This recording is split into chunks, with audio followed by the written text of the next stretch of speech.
Everyone says live in the present, but almost nobody stops to ask what the present actually is. Have you ever noticed how the mind slips away, even while your body sits here breathing?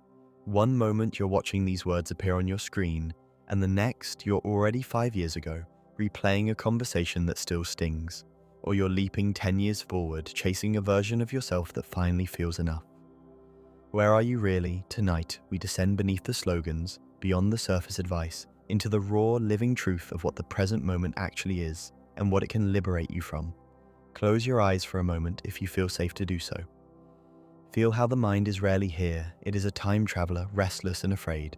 It constructs a story called My Life, a long thread woven from memories and fantasies. The past. It clings like smoke. Every regret, every wound, every moment you wish you had spoken differently or loved more bravely. These are not stored in some distant archive. They live in your body now, the tightness in your chest, the ache behind your eyes, the quiet voice that says, you should have known better. The future, it pulls like an invisible tide, the endless planning, the quiet dread of what might go wrong, the hunger for certainty, for control, for a tomorrow where you are finally healed, successful, loved, at peace. This is psychological time. Not the gentle ticking of clocks, but the mind's compulsive creation of a self that is always becoming, never being. And in this movement between past and future, something sacred is lost. You miss the only place life has ever happened. Let us look closer, with gentle honesty. The past is no longer happening. The words you spoke yesterday have dissolved into silence. The body that felt that heartbreak has already changed. Cells renewed, breath renewed. What remains is not the event itself, but your memory of it. Images, sensations, and stories playing in the theater of mind. The future has never arrived. It is a dream the mind paints to escape the raw immediacy of now. Even your most detailed plans are only thoughts arising now. Both are ghosts, and yet we suffer as if they were solid. We carry the weight of yesterday's failures and tomorrow's imagined disasters like invisible chains. The ego thrives here. In the drama, in the story of me against time. It promises that if you just think harder, worry more, fix yourself better, then safety will come. But peace never arrives in psychological time. It only reveals itself when the mind grows quiet enough to notice what is already here.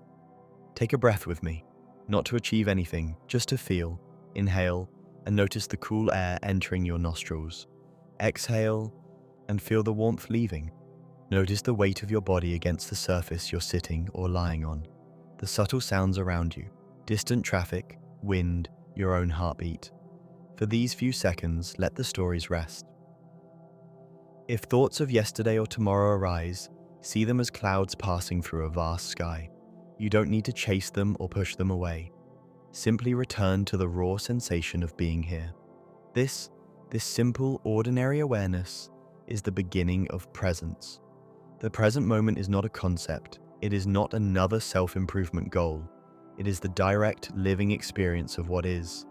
The warmth of sunlight on skin, the taste of water sliding down your throat, the flicker of emotion moving through your chest, anger, grief, joy, without needing to name it or fix it. In true presence, you meet life before the mind labels it, before it becomes good or bad, mine or not enough. Here, the self that suffers begins to soften.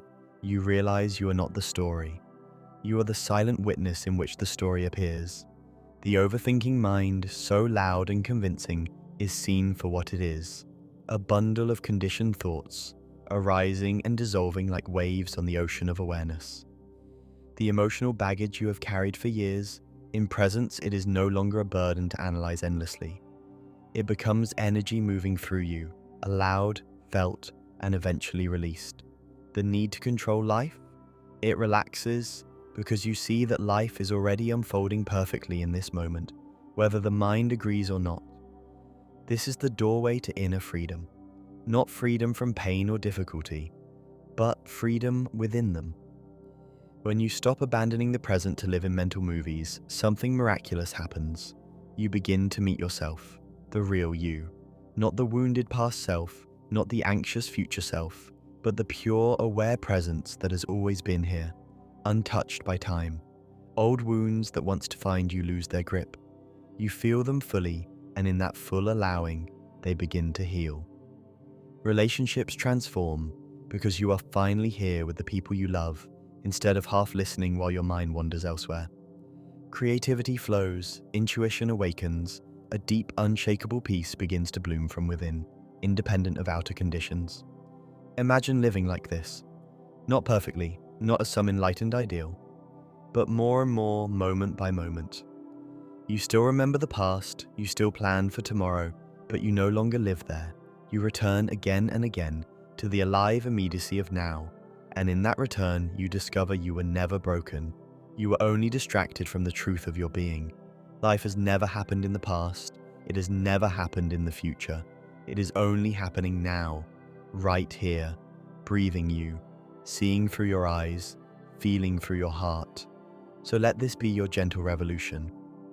Whenever you notice the mind drifting into time, smile softly, come back, feel your feet on the earth, hear the sounds, sense the life force pulsing in your veins. This is home, this is freedom, this is you, awake, whole, and deeply alive. I am here, I am now. In this moment, I am free. Welcome home to the only moment that has ever been,